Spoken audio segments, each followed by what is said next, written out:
ஏதோ என் மாப்பிள்ளைக்கும் பொண்ணுக்கும் போராத காலம் ஒரு ஃப்ராடு பையில நம்பி பணத்தை கொடுத்து ஏமாந்துட்டாங்க. அவ்வளவுதான். நாங்க யாரையும் ஏமாத்த மாட்டோம். நிச்சயமா உங்க பணம் திரும்பி வந்துடும். கவலையே படாதீங்க. நாங்க ஒண்ணும் இங்க பேச்சுவார்த்தை நடத்த வரல. எங்க பணத்தை திருப்பி வாங்க வந்திருக்கோம்.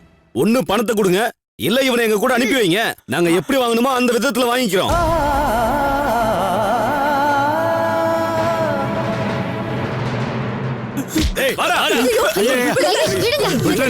என் மாப்பிள்ளை இப்பதான் ஆஸ்பத்திரியில இருந்து அது இதுன்னு போய் தேடி இப்ப வந்திருக்கிறாரு. அவரை மறுபடியும் ஆஸ்பத்திரிக்கு அனுப்பிச்சு வச்சிடாதீங்க. தயவு செஞ்சு நான் சொல்றதை கேளுங்க. எப்ப ஆடுபட்டாவது உங்க பணத்தை நான் திருப்பி கொடுத்துறேன். எப்ப கொடுப்பேன்? இன்னும் ஒரு வாரத்துக்குள்ள கொடுத்துறேங்க. ஒரு வாரமா? அதெல்லாம் முடியாது. இன்னைக்கு சாயங்காலத்துக்குள்ள உன்னால பணம் கொடுக்க முடியுமா?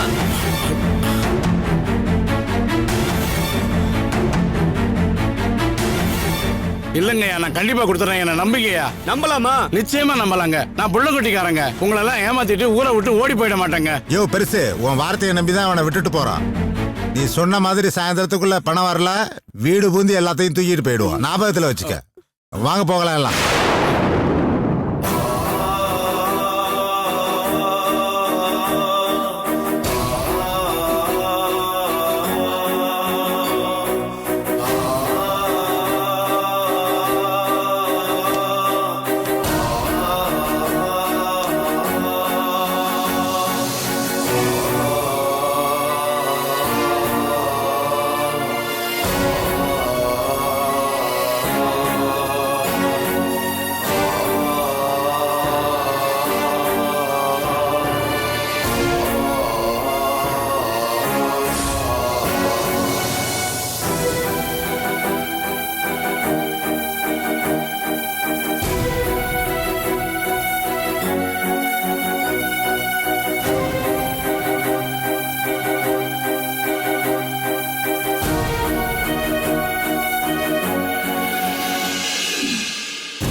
மகேஷ், எங்க காட்ட? இல்ல, மெதுவா. என்ன மகேஷ் இது? எவ்வளவு பெரிய சிக்கல்ல மாட்டிருக்க. இதுல முன்னாடியே தீர்த்திருக்கலாமே. எங்க தீக்கிறது? நம்ம வீட்டுலதான் ஒரு பிரச்சனை போனா இன்னொரு பிரச்சனைன்னு ரேஷன் கடை கியூ மாதிரி வந்து நிக்குதே. அதுக்காக இத கவனிக்காம விட்டது தப்பு. இப்ப பிரச்சனை எப்படி வந்து நிக்குது பாத்தீங்களா? இன்னைக்கு ஈவினிங்குள்ள பணத்தை திருப்பி கொடுங்கன்னு மிரட்டிட்டு போயிருக்காங்க. எப்படி கொடுக்க முடியும்? தெரியலையம்மா. மாப்பிள்ளைய காப்பாத்துறதுக்காக அப்ப நான் சரின்னு சொல்ல வேண்டியதா போச்சு. ஆனா இப்ப யோசிச்சு பார்க்கும்போதுதான் 10 லட்சத்தை எப்படி புரட்டுறது, அதுவும் சாயங்காலத்துக்குள்ள எப்படி புரட்டுறதுங்கிறது தான் எனக்கு ஒன்றும் புரியல. ஒரே மலப்பா இருக்கு.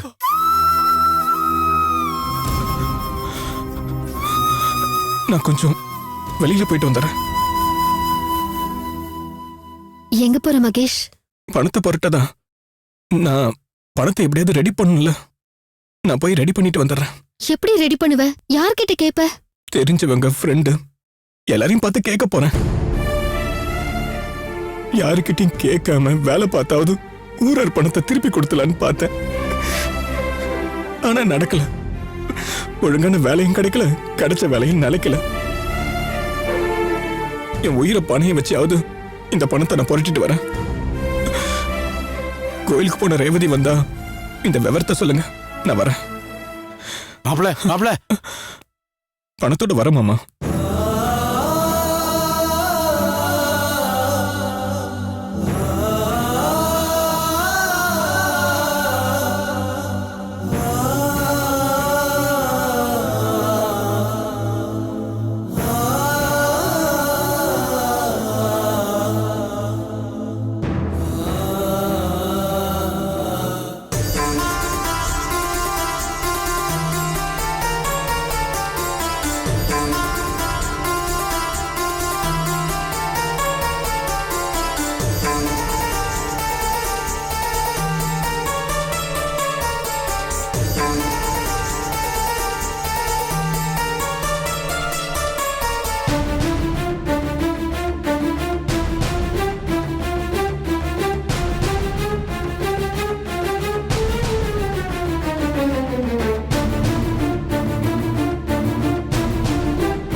ஹலோ, மாலதி, நான் மரகதம் பேசுறேம்மா.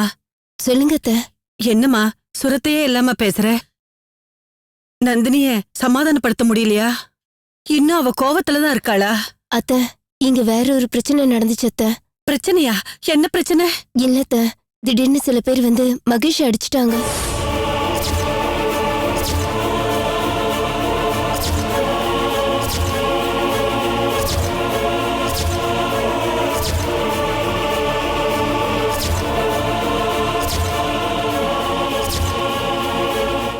இன்னைக்கு ஈவினிங்குள்ள 10 லட்சம் கொடுக்கலனா வீடு புகுந்து எல்லாத்தையும் தூக்கிட்டு போயிடுன்னு மிரட்டிட்டு போயிருக்காங்க அத்தை. அதான் ஆளாளுக்கு பணத்துக்காக அலைஞ்சிட்டு இருக்காங்க. என்னம்மா மாலதி, இப்படி ஆயிடுச்சு? நந்தினிய சமாதானப்படுத்தி அனுப்பி வைப்பேன்னு பார்த்தா இப்படி இன்னொரு பிரச்சனை வந்திருக்கேம்மா. அதான் அத்தை என்ன பண்றதுன்னு தெரியல. மகேஷ் பிரச்சனையை முடிச்சிட்டு எப்படியும் நந்தினியை சமாதானப்படுத்தி அனுப்பி வச்சிருவோம் அத்தை. சரிம்மா, நான் வச்சிருட்டுமா? சரிங்க அத்தை.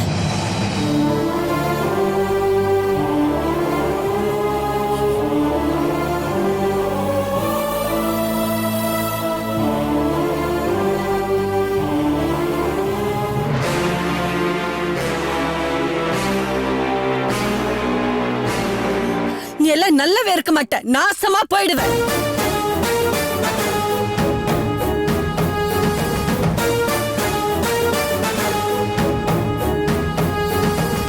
நீ காலடி எடுத்து வச்ச நேரம் என் சம்பந்தி வீட்லயும் பிரச்சனை வந்துருச்சுடி.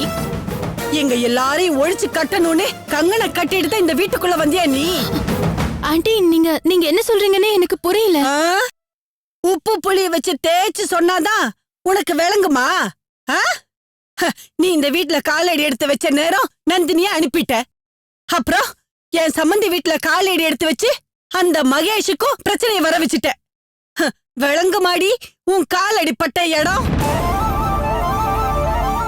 எப்பவோ ஓஞ்சு போய் தூங்கிக்கிட்டு இருந்த விஷயம் உன் மூச்சு காத்து பட்டதுமே முழிச்சு வந்து அவங்கள உண்டு இல்லைன்னு பண்ணிக்கிட்டு இருக்கு. ஆண்டி, தயவு செஞ்சு என்ன தப்பா நினைக்காதீங்க. நீங்க சொல்றதுல இருந்து ஏதோ பிரச்சனை ஆயிருக்குன்னு நல்லாவே தெரியுது. அது என்ன பிரச்சனைன்னு சொன்னீங்கன்னா என்னால முடிஞ்ச ஹெல்ப் நான் பண்ணி தீர்த்து வைக்க பாப்பேன். சொல்றேன்டி, நீ தீர்த்து வைப்பியா? 10 லட்சம் ரூபாய் வேணுமா உங்களுக்கு? அதுவும் இன்னைக்கு சாயந்தரத்துக்குள்ள உன்னால கொடுக்க முடியுமா? சொல்லு, உன்னால கொடுக்க முடியுமா?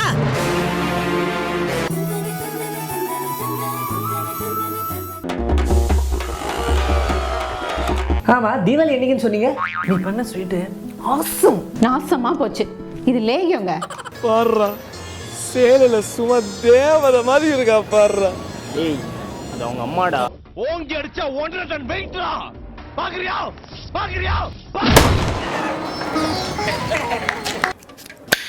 நல்லா தான் இருக்கு.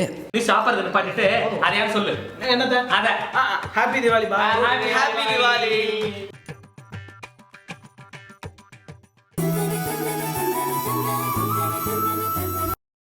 திருன்னு முழிக்கிறல்ல, அப்புறம் என்னவோ பெருசா தீர்த்து வைக்கிறேன்னு சொன்ன. சீட்டு கம்பெனி நடத்தி நஷ்டப்பட்ட பணம் 10 லட்சம். அத ஊர்க்காரங்களுக்கு திருப்பி கொடுக்கணும். அங்க அந்த பிரச்சனையை பாப்பாங்களா, இல்ல என் மருமகளை சமாதானப்படுத்தி திருப்பி அனுப்பி வைப்பாங்களா? எல்லாம் உன்னால. நீ ஒழிஞ்சாதான் எங்க எல்லாருக்கும் நல்ல வழி பிறக்கும். போ, என் கண்ணுல படாம எங்கேயாவது போய் தொலை.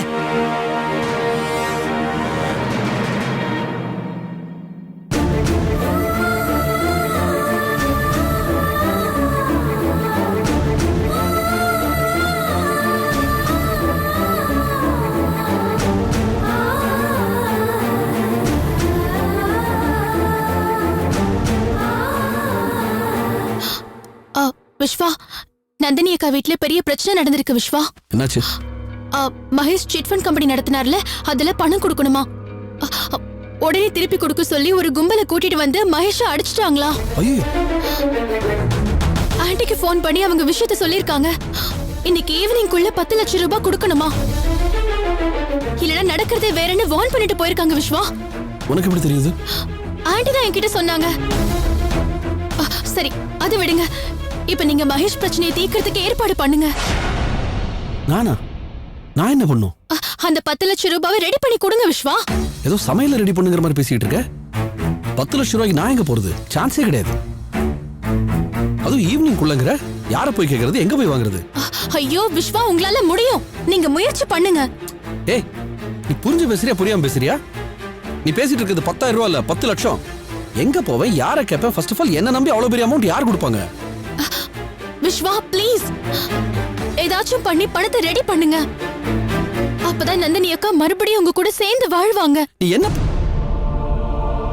அதுக்கும் இதுக்கும் என்ன சம்பந்தம்? விஸ்வா, உங்களுக்கு இது கூட புரியலையா? நந்தினி அக்கா வீட்ல இப்ப இதுதான் பெரிய பிரச்சனையா இருக்கு. பண பிரச்சனை தீந்தாதா அவங்க வீட்ல இருக்கிற எல்லாரோட கவனமும் அக்கா பக்கம் திரும்பும். அதுவே நீங்க பணம் கொடுத்து உதவுனீங்கன்னா அக்காவோட மனசு சட்டுன்னு மாறிடும்ல.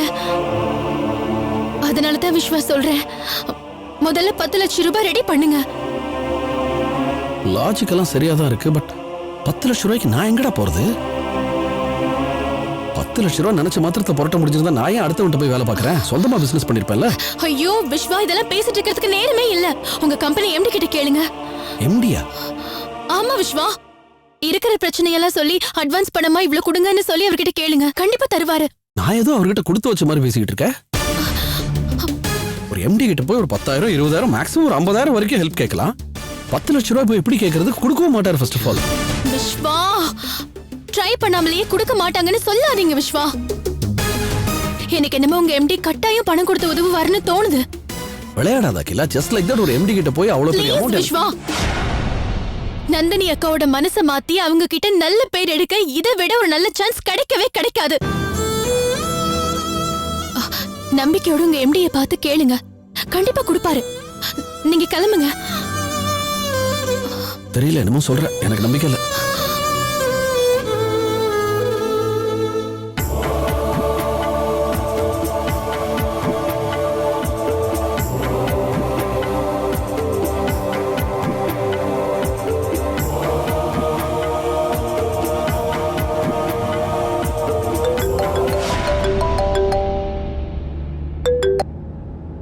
ஹலோ சார், நான் அகிலா பேசுறேன். அகிலாவா?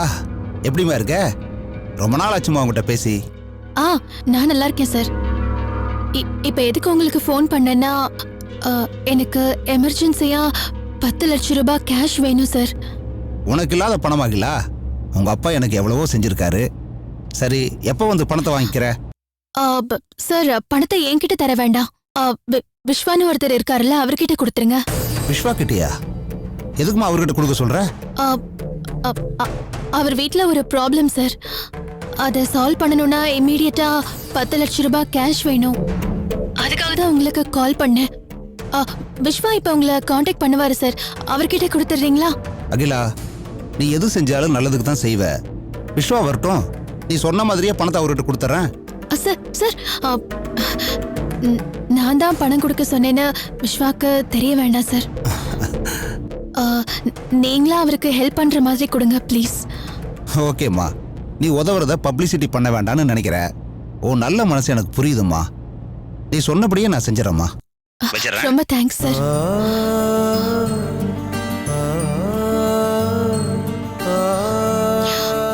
நந்தினி அக்காவும் நீங்களும் ஒன்னு சேரணும் விஸ்வா, அதுதான் எனக்கு முக்கியம்.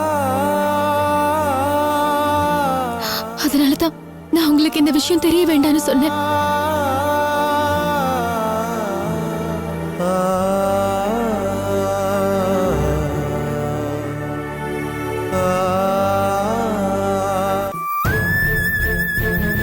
எல்லாம் என்னாலதான்.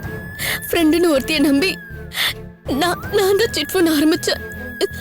எல்லாரும் தடுத்தோம், கேட்காம ஆரம்பிச்ச கடைக்காரியை நின்ன. இப்போ என் வீட்டுக்குள்ளேயே வந்து என் மகேஷ் அடிக்கிற அளவுக்கு நான் ஆள் ஆயிட்டேனே. என்னெல்லாம் நடக்க போதோன்னு தெரியல. என் முட்டாள்தனத்தினால குடும்பத்துக்கு கெட்ட பெரியும் இப்படி ஒரு சிக்கலை ஏற்படுத்திட்டேன். ரேவதி, அழாத. நடந்து முடிஞ்ச பிரச்சனைக்கு நீ காரணம் இல்ல. நீ நம்பினவங்க எல்லாரும் உனக்கு நம்பிக்கை துரோகம் பண்ணிட்டாங்க. அதுக்கு நீ என்ன பண்ண முடியும்? நான் மட்டும் சொல் பேச்சு கேட்டு நடந்திருந்தா இவ்வளவு பிரச்சனை வந்திருக்காதுக்கா. இன்னைக்கு சாயந்தரத்துக்குள்ள 10 லட்சம் வேணும்னு கேட்டுட்டு போயிருக்காங்க. அத எப்படிக்கா கொடுக்க முடியும்? நீ ஒன்னும் பயப்படாத ரேவதி. மாமாவும் மகேஷும் பணத்துக்காக தான் போயிருக்காங்க.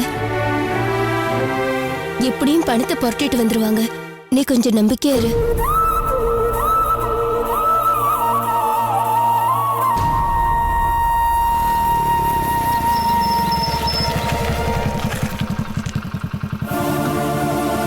சுந்தர் மாமா வந்துட்டாருன்னு நினைக்கிறேன். பணத்தோட தான் வந்திருப்பாரு. வாங்க பார்க்கலாம்.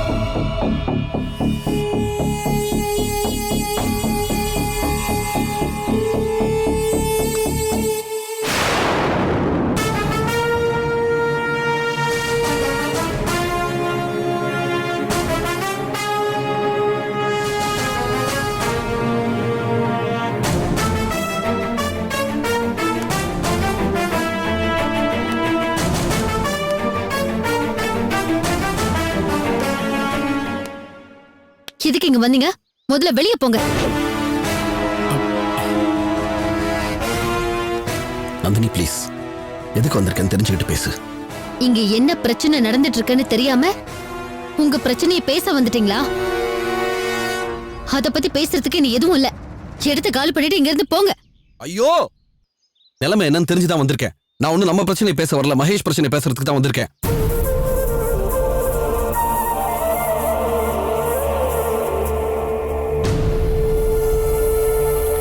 ஏ மாமா, வீடு பூந்து மகேஷ் அடிச்சு பணம் கேட்டு மிரட்டிட்டு போயிருக்காங்க.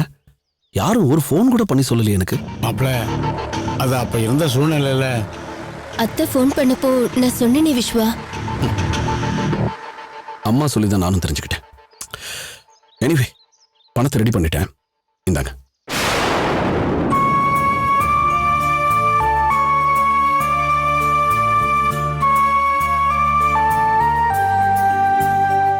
புடிங்க மாமா, இதுல 10 லட்சம் ரூபாய் பணம் இருக்கு.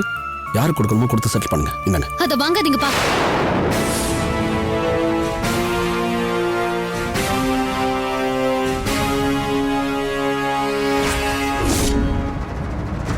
எப்போடா என் குடும்பம் விழும் அப்போ உதவுற மாதிரி நடிச்சு உங்க தப்ப சரி பண்ணிக்கலான்னு காத்துட்டு இருந்தீங்களா?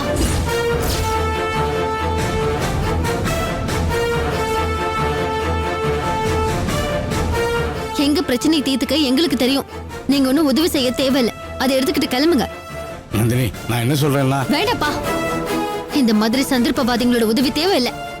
சுந்தர் மாமாவும் மகேஷும் பணத்தை அரேஞ்ச் பண்ணி கொண்டு வந்துருவாங்கப்பா. ஈகோ பாக்குறதுக்கு இது நேரம் இல்ல நந்தினி. சுந்தர் மகேஷ் எதுக்கு அனாவசியமா கஷ்டப்படணும்? நான் தான் எம்டி கிட்ட பேசி பணத்தை வாங்கிட்டு வந்திருக்கேன். இதை வச்சுக்கிட்டு முதல்ல கடன் அடைங்கள. தேவையில்ல தேவையில்ல தேவையில்ல.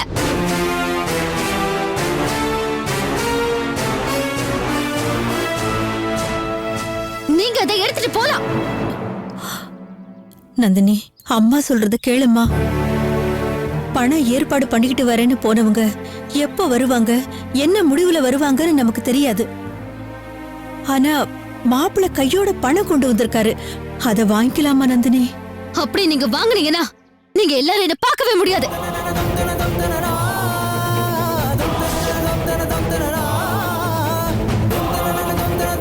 நந்தினி, என்ன வார்த்தமா பேசுற?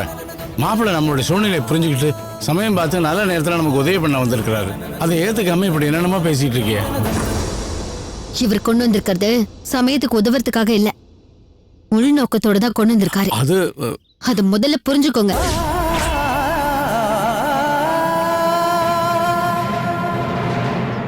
இந்த பணத்தை கொடுத்துட்டு பதிலுக்கு நான் அவரோட சேர்ந்து வாழணும்னு பேரம் பேச வந்திருக்காரு. இதெல்லாம் உங்களுக்கு புரியலையா? பேரம் பேசி வாழறது வாழ்க்கை இல்ல நந்தினி. சத்தியமா அப்படி ஒரு இன்டென்ஷன்ல இந்த படத்தை நான் கொண்டு வரல. நீ மறந்திருக்கலாம், நான் மறக்கல. அன்னைக்கு சொத்து போய் பணம் போய் வீடு போய் ஒண்ணுமே இல்லாம நான் தெருவில் நின்ன போது கொஞ்சம் கூட யோசிக்காம என்னை தாங்கி பிடிச்சி வீட்டுக்குள்ள கூட்டிட்டு வந்து உட்கார வச்சு உங்களுக்கு நாங்க இருக்கோம் மாப்பிள்ளன்னு சொன்னார் பாத்தியா உங்க அப்பா. அந்த மனுஷனுக்கு நன்றி காட்டுறதுக்கு தான் இந்த பணத்தை கொண்டு வந்தேன்.